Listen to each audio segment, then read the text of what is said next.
Isn't it great to be back here in this worship space? We've moved from controlling the pandemic to living with it. We are back and we're learning to adjust to the new COVID lifestyle. Watchfulness, respect for others, and vaccinations will ensure this happens safely. We've changed the old frame of life for a new frame. I'm going to use this morning the metaphor of reframing a picture. The old picture needs reframing. The old picture of our lives needs reframing, and that will also be so for us in this worship space. We've emerged from a long period of suffering and loss. We've endured loneliness, separation from loved ones, mental stress, travel restrictions, and the loss of income. Even those of us who have seen our assets increase in value and those who have embarked on new enterprising exercises have suffered. Naturally, loss of any kind leads to a measure of grief, anger, and low spirits. We need to recognize these feelings and address them. Ignoring them won't help us at all. But there have also been positives. The human spirit is resilient, and together we've endured. Adversity has brought forth enterprise and innovation. Technology has been our friend. Imagine if the COVID virus had come 30 years ago, we would have no live stream services that began in 1993, or YouTube 2005, or Zoom 2012. We would be relying on telephone calls and snail mail. These internet services have allowed us to meet in virtual reality, and we've discovered that virtual reality is a genuine form of community. Churches that have used the internet well have seen an increase in participation in worship. And Toorak Uniting testifies to this as well.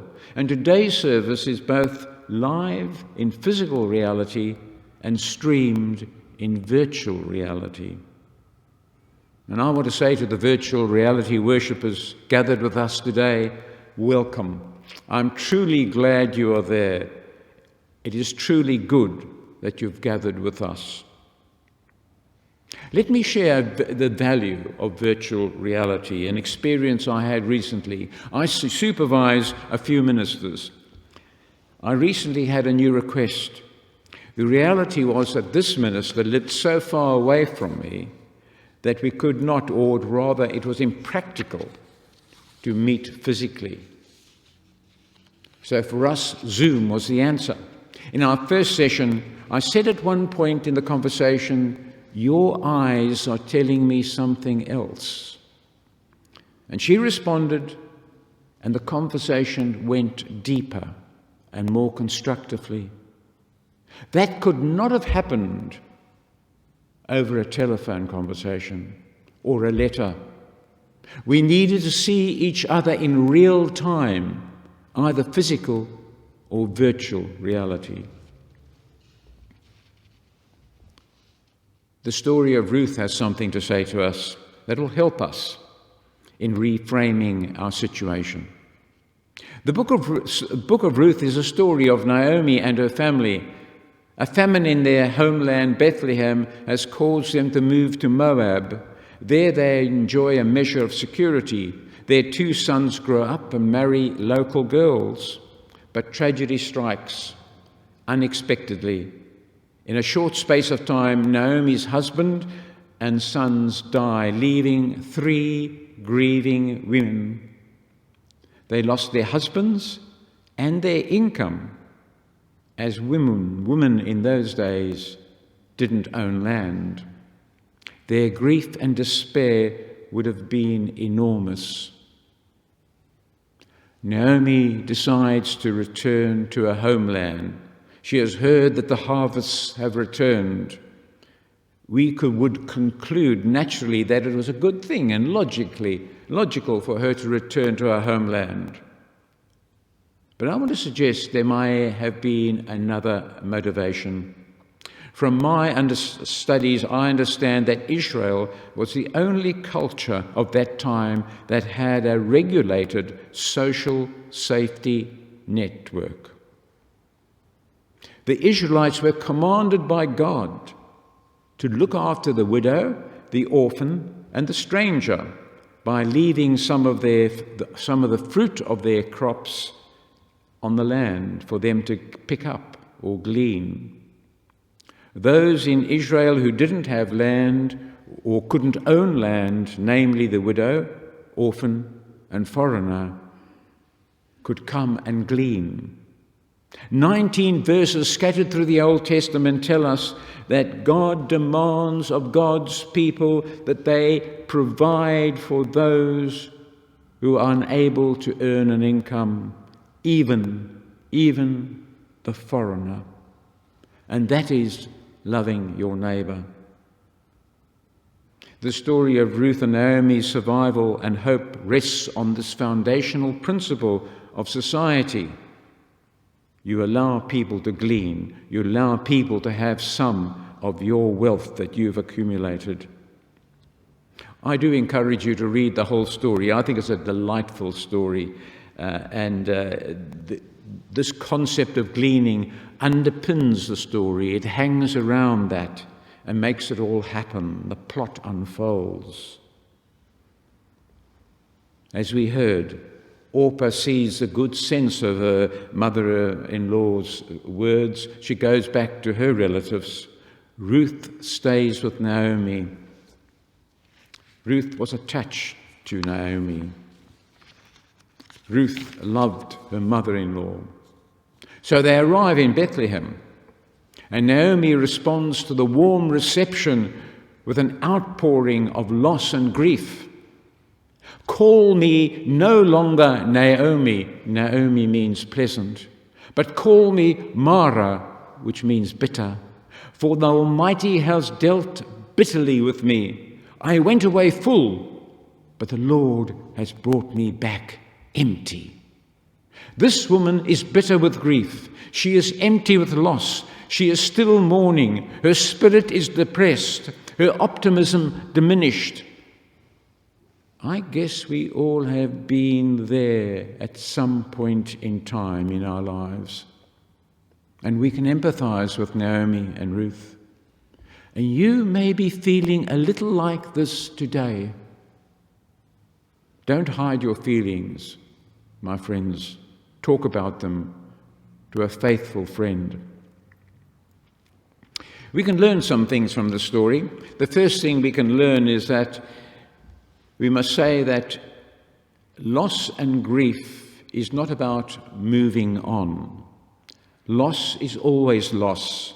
We don't just move on from loss. If we take that old point of view, what we end up doing is pushing the grief under the proverbial carpet. No, the way forward with loss is to establish a new way of living with one's loss. Secondly, we notice Naomi made some elementary decisions and took some initial action. Thirdly, Naomi had a faithful friend in Ruth, and Ruth had adopted her mother-in-law. I know how important it is for one to have another to be with. When our son-in-law tragically died, I offered our daughter to come around whenever she wanted. The very next morning, she called early. "Dad, come and have breakfast with me." I went around immediately. We sat mainly in silence. I had nothing to say. And if I have some gifts, one is that I know that words at times only make a noise. So I keep quiet. Sometime later, she mentioned how helpful it was that first morning, just sitting together, mainly in silence. We both shared our respective loss in silence. Ruth was there for Naomi, even though she herself was grieving and facing loss and grief. We need to be there for each other. Fourthly, they continued to take small steps forward. So Ruth goes with Naomi's support to glean. There are times when our spirits are low and we can only take a few steps at a time, but we need to do that. Fifthly, Naomi and Ruth were adjusting to a new reality after their significant loss. They moved from home. They took action to help themselves within the framework of their new abode. They made the necessary changes, and Ruth had to make some big decisions. She chose to leave her homeland, embrace a new faith. Both women did a lot of reframing in their lives. And we today are also needing to do some reframing. We're back in our old worship space, but we're doing things differently. We want to have safe practices for each other, so we'll have to do them differently. You'll notice them. Be patient, I ask you. For example, after the service, I will go and meet you outside, but I will not be shaking hands. I think that's a safe practice at this point in time. The changes are small, but not insignificant. Who would have imagined that we would need a health passport to come to worship God? I ask you to embrace it and see the opportunities we have in this new reframing of being a church. I believe that a church will continue that will continue to use technology and that includes virtual reality will grow and be stronger. These new things are not easy.